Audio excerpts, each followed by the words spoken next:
After 2 bad maps, fans were starting to lose interest. Treyarch had to pull these customers back and learn from their mistakes. Mob of the Dead was the answer. Considered for many reasons by many players to be one of the best maps, I personally think what made it great was that Treyarch took away all the previous bad elements and improved upon what fans really liked. 4 new characters were again introduced, but this time they were actually interesting characters. Finn, Sal, Billy and the Weasel were a mob of criminals who were locked up in the Alcatraz prison. This seemed completely random at the time, but after hearing in-game quotes mentioning Nikolai, we knew it was tied into the original story. So after the mob's attempt to escape, they find themselves surrounded in an even more hellish version of the same prison, fighting for their lives against the zombies, stuck in a purgatory state. When they die, they respawn in the form of Afterlife, which became a great gameplay mechanic for the map. We can say it was a polished version of the previous failed perk, Who's Who. Now, in comparison to the first Black Ops 2 maps, Mob of the Dead did everything right. Now, buildable pieces were stored in some sort of mass inventory, which lets you carry pieces simultaneously, also letting you know what pieces belong to which buildable. This worked perfectly and organized the gameplay. For example, to get to Pack-a-Punch, you needed to build a plane, which is talked about many times by the characters, and is also displayed in the starting room. And the pieces for it are displayed in the match inventory. It makes it clear, unlike Transit for which you have to watch a freaking tutorial for it.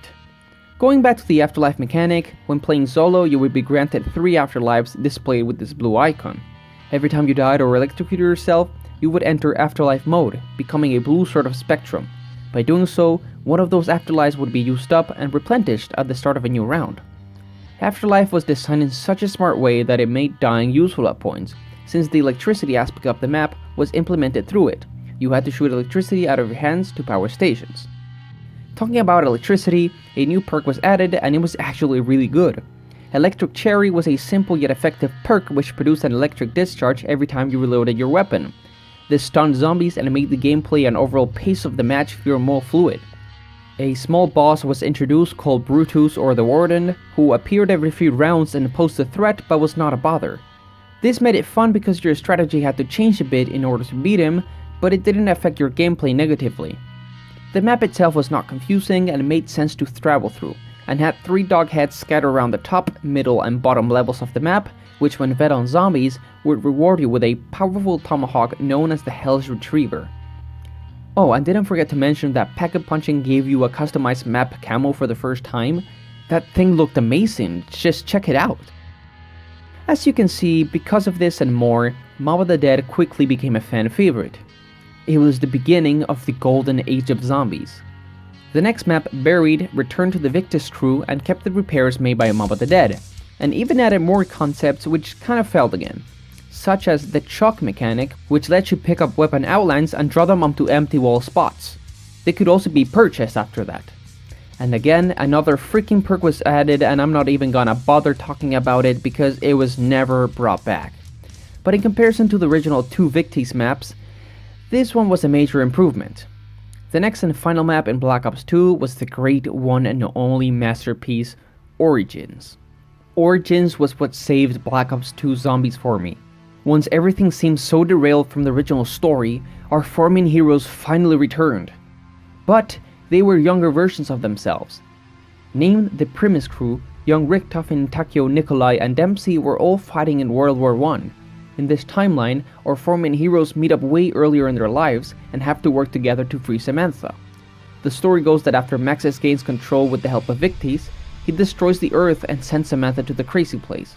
Once in the Crazy Place, Samantha decided to find other versions of our 4 main heroes in a different dimension and asks for their help to reunite her with their real father. I was so happy to see our 4 main heroes again, even if there were different versions of themselves. Here, some character progression began to appear. This new crew worked together for a shared cause, helping Samantha, unlike their older counterpart, Ultimus, who blindly followed Rick Tuffin's orders.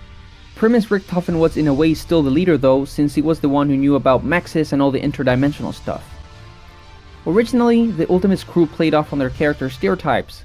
For example, Rick Tuffin was a stereotypical evil German doctor, Nikolai was a stereotypical drunk Russian, etc. The Primus crew, however, were variations of these stereotypes, but instead for their positive traits. Richtofen was now an ambitious and clever doctor, Nikolai was a strong, determined Russian, Dempsey was a strategic shot-caller, and Takeo was the spiritual backbone. They form an unstoppable team who gain each other's trust. With these new renewed characters in mind, the story begins with them fighting for their country in the battlefield of World War I. In this dimension, the Germans have already gotten their hands on Element 115 and are using it to craft weapons and use it as infinite source of energy, powering things such as the Random Box, the Pack-a-Punch, generators, giant robots, and more. The battle is taking place near one of the biggest 115 sites, and this causes fallen soldiers to turn into zombies, as well as zombifying ancient soldiers. When they all gather by destiny in Richtofen's trench, they are now confronted with the task of helping Samantha. Can you hear me? Please, you have to help me. I'm trapped here. I just want to go home. What the? Did anyone just hear a little girl? Treyarch made a clever throwback and used the famous objectives from an old Black Ops mission that became a meme a while ago. Step 1, secure the keys. Step 2, ascend from darkness. Step 3, rain fire, and so on. The wonder weapons were the elemental staffs used by the ancients and consisted of 4 different staffs with the power of ice, electricity, wind, and fire. They could all be upgraded and had such unique playstyles. I was a fan of the wind staff due to its similarities with the thunder gun, but then became fond of the fire staff due to its practicality. There were a ton of things to do in Origins, such as obtaining the Iron Fist, the Golden Shovel, the Golden Helmet, and the Maxis Drone. However, this was not bad since it only added more gameplay and it was all optional. Moving on, the Panzer Soldat was implemented as a mini-boss, and a special kind of zombies known as the Ancient Zombies would attack you when powering on generators, as a way to protect their land. Also, a new perk machine appeared called the Wonder Fizz, which gave you a random perk that was not in the map, such as Electric Cherry or my favorite, PhD Flopper, which nullified explosive and fall damage. A new power-up was also introduced called Zombie Blood, which made the players invisible to zombies for a period of time. Oh, and I forgot to mention that the dig site where the map takes place is not only a 115 dig site, but also a sanctuary of 4 ancient warriors who carried staffs. Yeah, this was really trippy at the beginning because those 4 warriors were the Primus crew. Turns out in this dimension, for some unknown reason, the Primus crew had already taken part in some battle on Earth long time ago, which explains their statues and sanctuary. Samantha also explains that to free her, the 4 staffs were needed, but her father never figured out how to build them, which explains why Maxis never asked Richtofen why the hell he was in a huge statue under the digging site. But I digress. Carrying on, for the first time in Zombies, an ending cutscene would play after finishing the Easter egg. Here, we see Samantha and her father being sent to a house. A house we, the community, did not understand back then. In that house, we see Samantha and a child version of Richtofen playing with toys of the Ultimus crew and zombie figurines.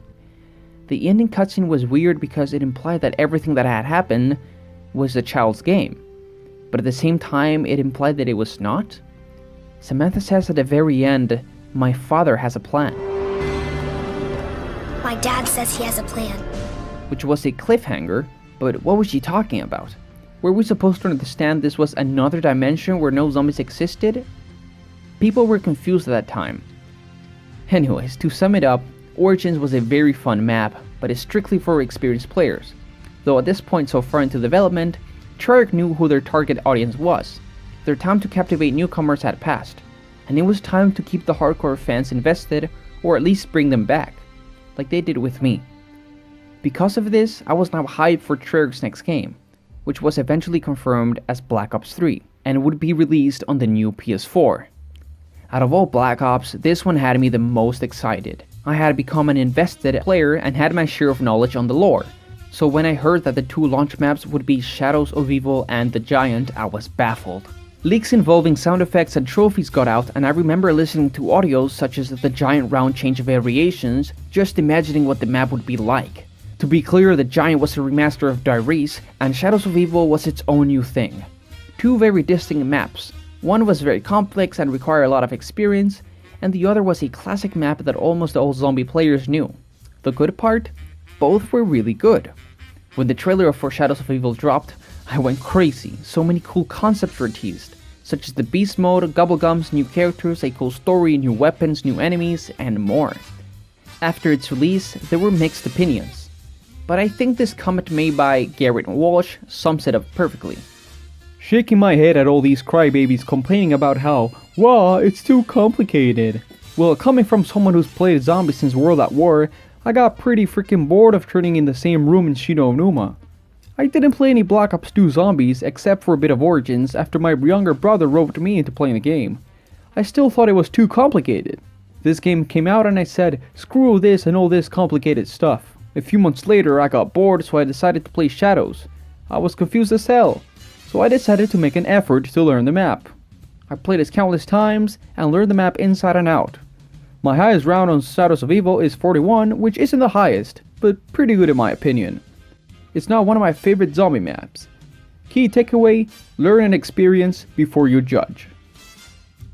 So as you can see, newcomers were not the target audience anymore, which is a key factor to why this became the golden age of zombies. It really was for the fans. However, for returning players, the Giant was a better option, since it was an old map but still included all these new gameplay mechanics. Let's quickly go through them to understand how they improved the gameplay and added variation for experienced players who had been playing the same game for a long time. The Bubblegum system consisted of bubblegums that gave you different abilities. These bubblegums would be chosen by the player before the match and could be stored in customized loadouts of 5. In game, a player could purchase one random one of those 5 gums, thus being able to use its ability. Some were instantly activated, some were activated at will by the player. Some of the bubblegums were really useful, such as Anywhere But Here, which would teleport the player to a completely random location in the map. And some others were not so good, such as Coagulant, which made the player bleed out for a longer time, which rendered useless in solo. In Shadows of Evil, Beast Mode was a feature similar to Afterlife in Mob of the Dead, where the player could become a demonic creature by interacting with pedestals.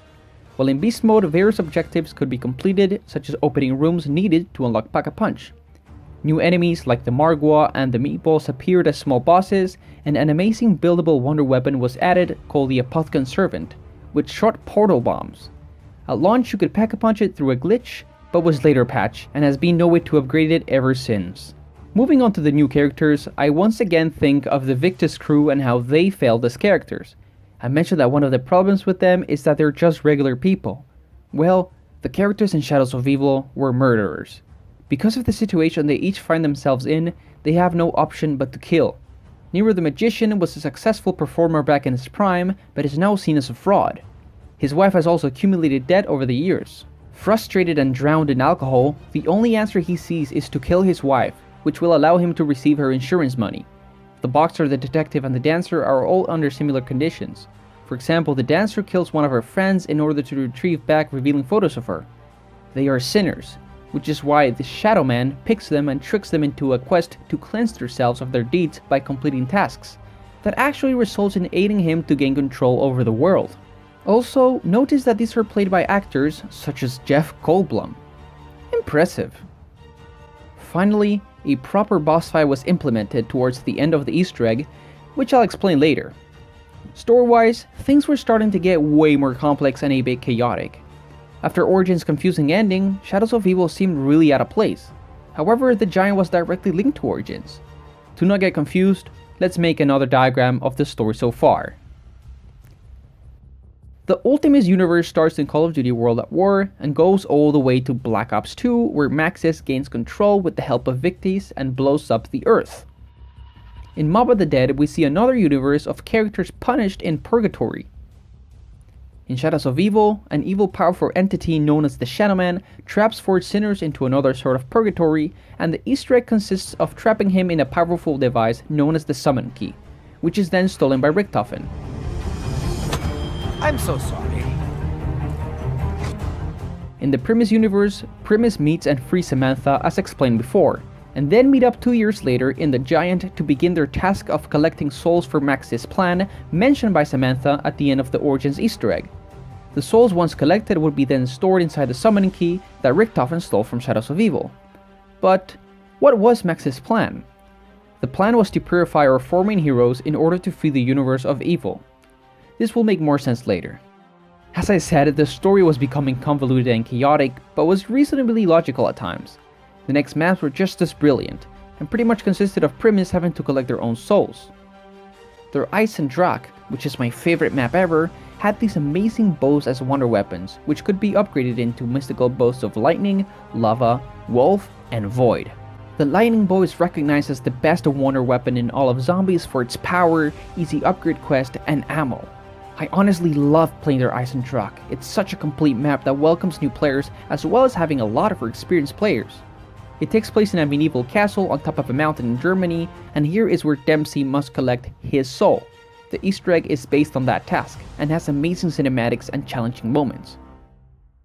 The following map was at Tsubo no Shima, where Takio takes his soul, and then Gorod Krovi, where Nikolai takes his souls. For more info on these maps, I recommend watching Tim Hansen's videos about them. He goes into a lot of detail, and even though these maps are insanely good, I mostly spend time playing their Eisendrache, so I'm sure he can tell you guys better why those maps are great. Anyways, the ending cutscenes in these maps were really good and really explore the characters' motives and emotions very deeply. They met with the lowest versions of themselves, but two saw themselves reflected in them. They shared the same fears, the same negative traits. The difference was that one of them could make a decision for a better tomorrow, while the other had lost the chance to decide. Those were powerful moments, and for the first time we saw compassion between our heroes. We saw emotion. Another reason why these maps formed the golden age of Zombies. Once all souls were collected, Richtofen sent them to Maxis with the summoning key, where they would be reborn as children and live in the house with Samantha and young Richtofen. We also were finally informed that the mysterious house was in a world known as Monty's Perfect World. Monty is implied to be a sort of a god who wants to rid the universe of evil. This explains the strange nature of Max's plan.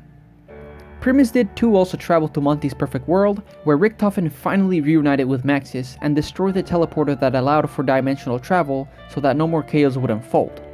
However, the summoning key had something in it that fooled Maxis, and made him unleash a great evil.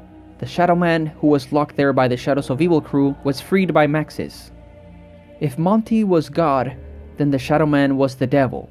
He is revealed to be the bearer of destruction and leader of the Apothicons. The Apothicons are evil creatures who were responsible for sending Element 115 meteors to Earth, which caused all the events of COD World at War Zombies, and are now corrupting Monty's Perfect World. See how it's all starting to fit together? Think how far we've come from the first chapter in the video. This is one of the reasons why I like COD Zombies so much. It is a cluster of story elements but somehow makes for such a cool story. What just began as 4 soldiers defending an abandoned warbase is now a war between good and evil with godlike entities and our 4 great main heroes. After the Shadow Man corrupted Monty's Perfect World, parts of previous maps visited by Primus and Ultimus began to appear in the world, thus forming the final map of Black Ops 3, Revelation. If you remember correctly, I compared the Zombies game mode to the Marvel Cinematic Universe. Well, think of Revelations as the endgame of Zombies. All the great maps and stories come together for a big finale against the almighty evil Shadow Man to be able to rid the world of evil and set everything right. The culmination of almost a decade of storytelling. Almost all fan favorite map elements came back, such as the Thunder Gun, the Marwas, the Apothicon Servant, the Monkey Bombs, the shield from Gorod Krovi, and more. But the most important feature was the combination of maps put together as one. Kino der Toten, Mob of the Dead, Origins, Verrucht, Nectar and Toten, and Shangri-La were the main events. It was an awesome feeling walking through these old maps for the first time in Revelations. Hearing Shangri-La's epic music play as you enter its spawn room, or realizing you were entering the Mob of the Dead cafeteria, only to escape through Origins and then jump into Kino der Toten. The Easter egg for this map was, as I explained, killing the Shadow Man and ridding the universe of evil. Most times, the Easter egg tutorials for any map come out in about 2 days after they're released. However, for Revelations, it took the zombie community over a month to figure it out. The zombie developing team really wanted to challenge the players, and they accomplished doing so. Going back to the story, once the Shadow Man was eliminated, everything should have ceased to be. However, our 4 main heroes did not disappear along with everything corrupted. Why? Well, remember how the Mob of the Dead characters were in a purgatory state? Richtofen had visited Alcatraz and stored blood from the Mob of the Dead characters, and shared it with Dempsey, Nikolai, and Takio, thus putting our 4 main heroes in an artificial existential loophole created by that blood, and keeping their souls unaltered to the erasure of evil. It all fits together, I love it. It's so cool how Treyarch thought of these things long ago to eventually have their payoff years later. So, because of their resistance to erasure, Monty decides to find them a place in history to keep everything in balance. Where does he send them? To a medieval age on Earth, where they are seen as heroes wielding 4 staffs guiding the people, implying that everything we witnessed is an infinite loop. Like so, completing the story and leading us to the end.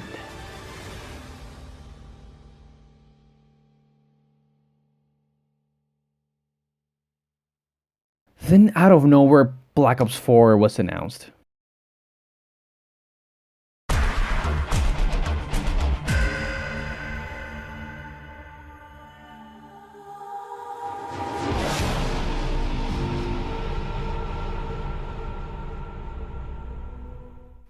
Well, you see, Treyarch's latest game, Black Ops 4, is, as you may know, infamous for being the game that killed zombies.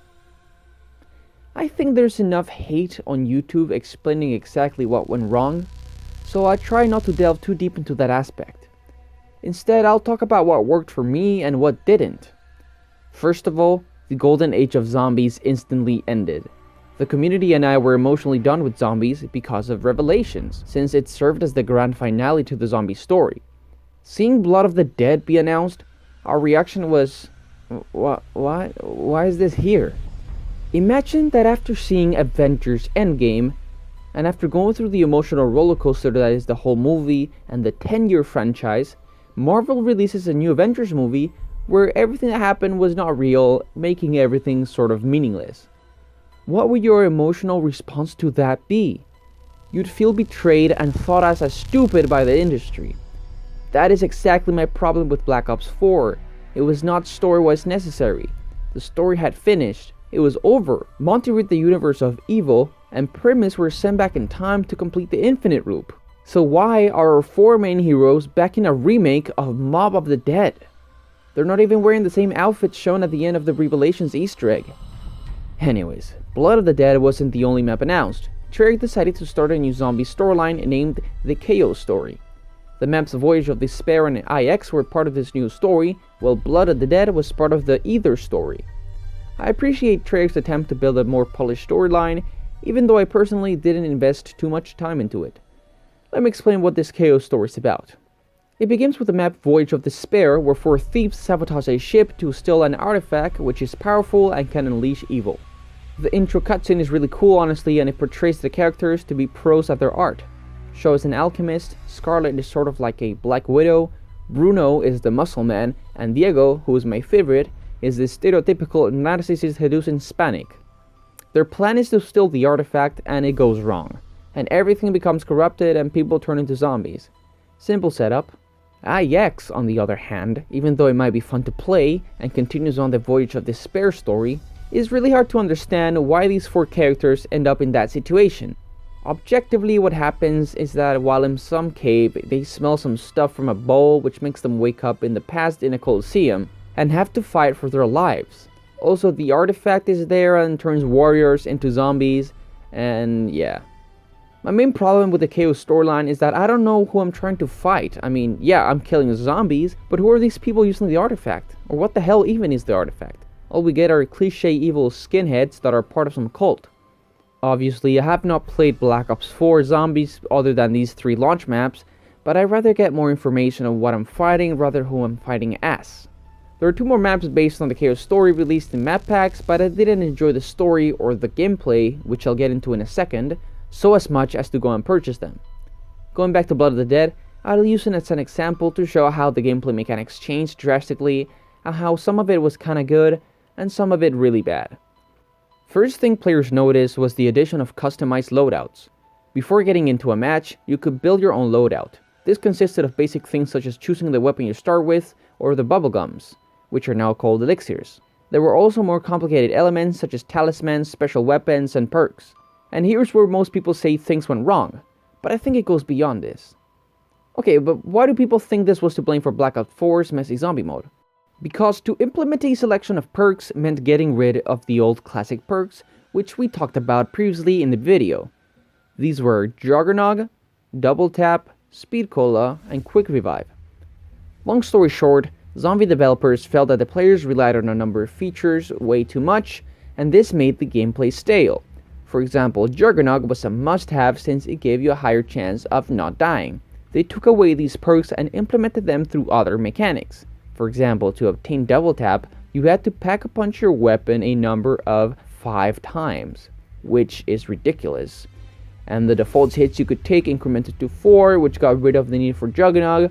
The self-revive feature was also default, which got rid of the need for quick revive. And to increase your reloading speed, you had to obtain all 4 perks in the map. By taking away these 4 perks, the loadout system forced you to choose from a broader selection of perks that were all equally good and fit your own playstyle. However, you know what they say, if everyone's a hero, then no one is. What this really did was enrage the community. People couldn't believe that the perks they had been relying on and had become familiar with were now gone. It's as if one day McDonald's replaced all the burgers with salads. Even though it is better for everyone's health, no one asked for that change, nothing was broken, thus nothing needed to be repaired. The change that affected my gameplay the most was the shield. The shield in Black Ops 4 is so bad that I feel Treyarch didn't even test it before releasing it. First of all, the amount of damage the shield could take was greatly reduced. Previously, the shield could take maybe 30 hits before breaking. Now, after around 12 hits, you're screwed. What's even worse is that it costs money to repair or get a new shield. At least Carpenter fixes your shield, but they require rare to get, so... Also, the shield can be charged by collecting souls and shoot a Spirit Blast. These are very important to the overall map gameplay since they are used to open pack-a-punch and stuff like that. If your shield breaks down, the charges are lost, which is frustrating since, as I said, it breaks easily. It really does suck that the shield is not something that makes you feel safe anymore. Most of these elements don't make you feel safe anymore. Even when I have all perks, a special weapon, the tomahawk, the ray gun, the blundergat, and the shield, I still feel vulnerable. I think the fatal move on Treyarch's behalf was that the player was not at fault for their own death. One of the zombie developers says in an interview that creating a map is hard because a good map will make the player look back on how they performed and tell themselves they could have done better. That their death was because of a bad decision they made instead of an unfair element. Black Ops 4 is really unfair. To give you some context, know that there are times in a match that you cannot do anything but use an elixir to escape or nuke your way out of a situation. I'm not kidding. I've had this happen many times in Black Ops 4 and I've been playing zombies for about 8 years. It's just not a fair game. Forcing the player into situations is not the way to go in a game where setting up is the key to having fun. I mean earning points at your own pace, getting the perks you want, or just having some space to purchase weapons. You can no longer set up and play the game at your own pace. You're instead forced and expected to complete a certain amount of objectives, such as obtaining the shield to have a normal playthrough. This got me thinking, would someone with no experience be able to enjoy the game? It's up to you to decide, I guess, but I think not. Even when I, someone with experience, try to play for fun, I'm forced into situations I don't want to do so early in the game, such as getting the shield, or the tomahawk. It's an insult that unless you train around in one room, you have no chance of surviving. It's an insult that no one thought that the zombie spawns are badly placed. Literally, when you get out of the gondola, you are screwed. Every single zombie you had below now all appear right in front of you. In Mob of the Dead, that didn't happen, so why does it happen here? Why am I forced into situations I cannot do anything about? Why do some weapons not deal damage to Brutus, or why do perks not help at all? Why do I get cornered so often? Seriously, what the hell were they thinking? God, I don't want to be blinded by all these huge mistakes that Treyarch made, so let's just say that the drastic changes in the HUD and gameplay really strayed away from the original Zombies experience. And it really does piss me off. However, I have to be fair and admit that it's still a bit somewhat fun to play at certain times. At core, it is still zombies. You have the same concepts, the same random box mechanic, the same point system, the same round leveling, the same characters, etc. I really liked how the abilities given by the elixirs were available at all times, compared to Black Ops 3 where you had to purchase a gobblegum and hope it was the one you needed. Now you just click one of the D-pad arrows and you get the effect of the elixir you want. It is a really good mechanic and does make the gameplay a bit more bearable. The map design for Blood of the Dead was really cool as a remake since it did add more areas and new features and all that sweet stuff, but I already explained why it failed. If put under the right team, Blood of the Dead would have been an amazing map. Screw it, all of Black Ops 4 Zombies would have been amazing. The thing is, Treyarch got lazy and made every single map a remake of an old map. Classified was a remake of 5, Alpha Omega was a remake of Nuketown Zombies, and Toten, the new grand finale, I say new because Revelations was supposed to be the grand finale, it was just a remake of Call of the Dead. And guess which characters you played as? The Victus crew. What? The worst set of characters are the playable characters for the concluding map of a 10-year franchise? Oh god. Also, I don't know what happened, but they look really odd. Just look at Misty. What the hell happened to her face? Anyways, the story ended up being sort of interesting, I guess, for both the Chaos story and Aether story, but it went a bit too far in my opinion. Turns out in Blood of the Dead, we play as a version of Primus that had just gotten out of the Black Ops 3 map set to Venoshima, which is the one where Takeo takes his soul. And now we're going to Alcatraz to get the blood from the Mob of the Dead characters for the loophole thing later on in Revelations. However, things change and weird interdimensional stuff happens, and then Richtofen dies for some reason. Then the plot just makes no sense unless you read a whole book based on the story. We did get a nice ending cutscene though for the last map, Toten, in which Nikolai has to kill all of Primus and Ultimus because it is their very existence that causes corruption in the universe. And by killing them, all truly ceases to be. Like everything. All of the zombie story just vanishes after they die. Before claiming victory, Nikolai offers both crews a drink, which is actually poisoned, and asks them what their plan is when they return home. The very end of the cutscene consists of the voices of our beloved Primus and Ultimus reciting their dreams and hopes, answering Nikolai's query. It is a very sweet moment for longtime players as we see that all these broken warriors who have traveled through literal hell still have hope of surviving and reuniting with their loved ones, hope of living in a better world. But deep down, we know none of them will live to see that happy ending, despite the huge sacrifices made in the journey. Wherever I go, you know I'll be kicking ass. Despite Black Ops 4's mostly disappointing performance, I thank Treyarch for bringing us 10 years of zombie content to play. Many periods of my life were accompanied by it and created great memories which I fondly look back upon. I don't know what Treyarch's next game will be or if we'll have zombies again, but I think I'm done. Knowing that the Aether story is over, I don't have much desire to play on. The Black Ops 4 gameplay left a bad taste and is not something that I want to play just for the sake of it. But it's been good. It's been fun and it's been worth it. There are some things I can't put into videos, such as the very experience of playing the game for yourself. So I recommend you get a copy of Black Ops 1 at least, and try a solo match in Kino der Toten. Even if you're someone who's played a bit before, or someone who's once loved it and now have grown older and tired of games, maybe you'll find yourself in the same place I found myself 8 years ago, reliving old adventures as well as beginning new ones.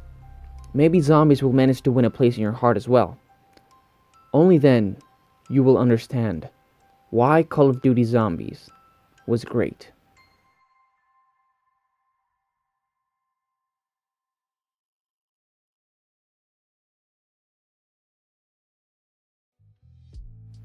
Thank you guys for watching, and especially if you made it through the very end. These two videos took me over a month to make since it was my first attempt to make something more structured, and yeah, I really love COD Zombies and I feel 50 minutes is not enough to go into specific details, so maybe in the future I'll make a video on the characters and their relationship with each other, because you know, Ultimus is very different from Primus and I think it's such a cool change that they made. So yeah, my plan is just to make shorter videos though, on stuff I like, sort of how I did with this video. And if you enjoyed a broad range of topics, stay tuned, subscribe, and leave a like. It'll really help me on this new adventure. I also want to thank all the YouTubers whose videos I used for showing elements I mentioned in the video, and I want to thank all the artists who put out their music to be used without any copyright nonsense. So thank you guys so much again, a lot of love, Moodl out.